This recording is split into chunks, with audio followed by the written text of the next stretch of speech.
Ang kapal-kapal.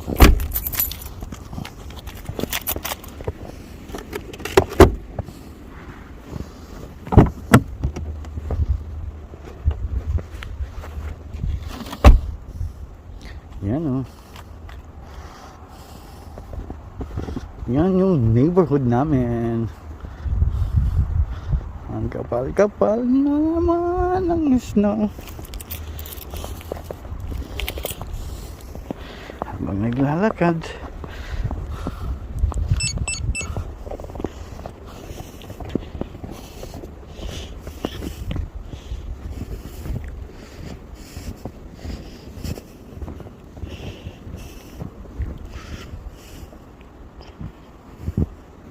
yun.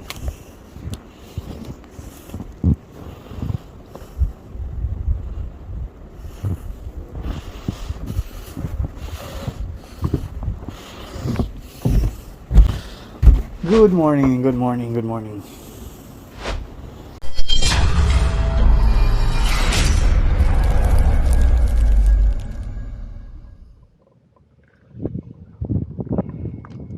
Good morning, mga kabisdak. So, today, April 14. Gaya sa sinabi ko, pakita ko sa inyo kung anong mangyayari. So, ito yun. Oh, ang kapal na ng snow. Kagagaling ko lang sa trabaho. Magkudkod na naman. Parang kakaumpisa lang ng winter.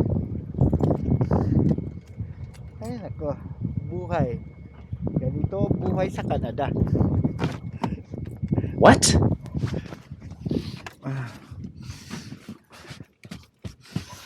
Ay!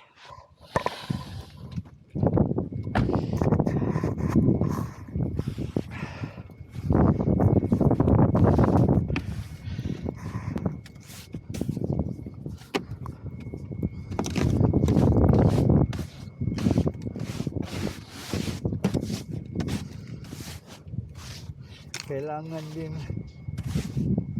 tanggalin tong mga snow na to kasi bawal din to sa habang nagbiyahe ka. Kailangan kita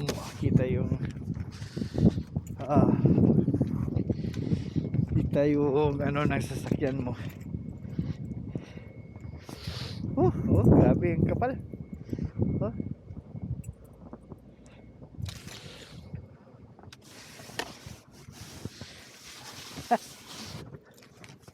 Ganun. Hey Tommy!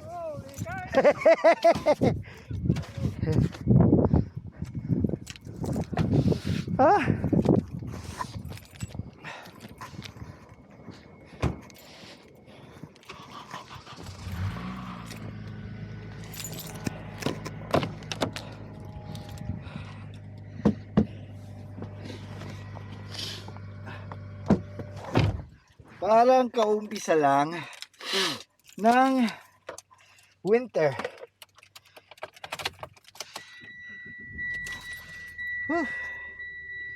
Sobrang lamig.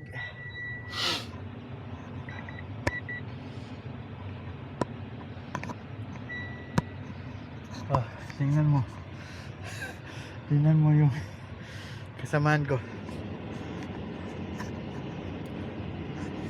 Nagsasabil ay nililinis pa na sasakyan.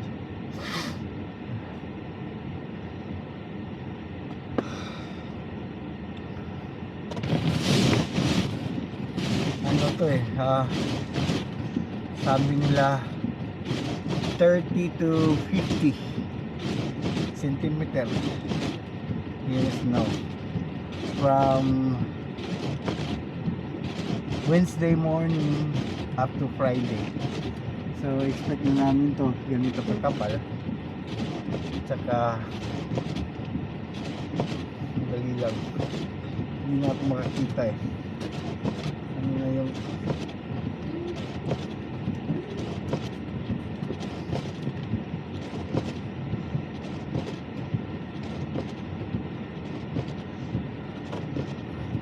may pasok pa.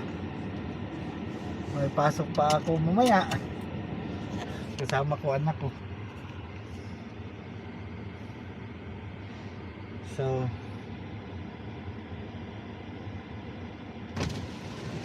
hey Tommy! Yeah? Say hi! Hi!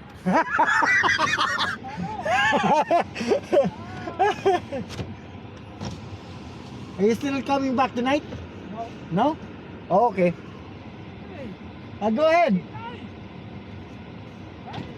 Go ahead. So, ano ba to? Yun. Ang kapal na talaga. Ano?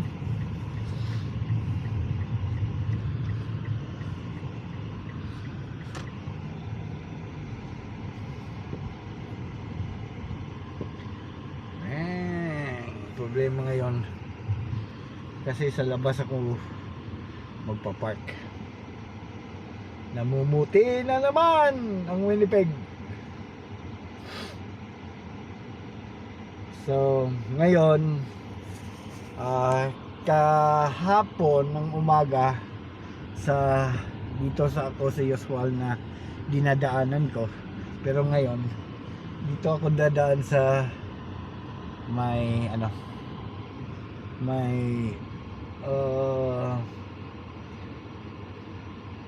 highway na palaging dinalaanan ng mga bus para para iwas sa tirik ng sasakyan kasi baka mataas na yung snow doon sa dadaanan ko. Okay.